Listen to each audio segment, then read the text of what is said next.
Mwenyekiti wa wakuu wa majeshi ya Marekani, Jenerali Dan Kane, ametoa onyo kali kwa maafisa wa ngazi za juu katika utawala wa Rais Donald Trump, akieleza kuwa hatua yoyote ya kuzidisha mashambulizi ya kijeshi dhidi ya Iran inaweza kuleta madhara makubwa kwa maslahi ya nchi hiyo. Jenerali Kane amesisitiza kuwa matumizi ya nguvu za kijeshi kupitia anga pekee huenda yasitoshe kufikia malengo ya kimkakati ya Rais Trump.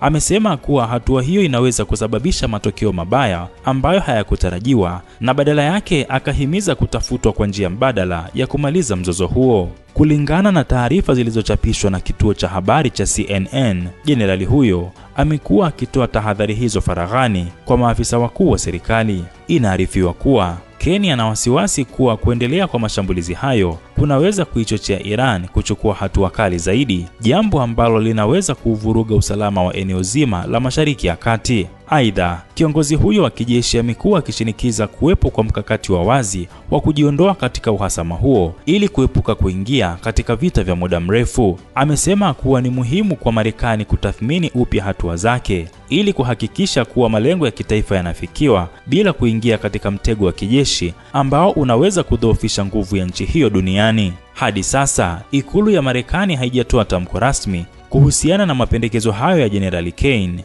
huku kukiwa na mvutano wa kifikra ndani ya serikali kuhusu namna bora ya kukabiliana na vitisho kutoka kwa Teheran. Nikiripotia Rubaza Kimataifa, mimi ni Abdul Nasser Mwita.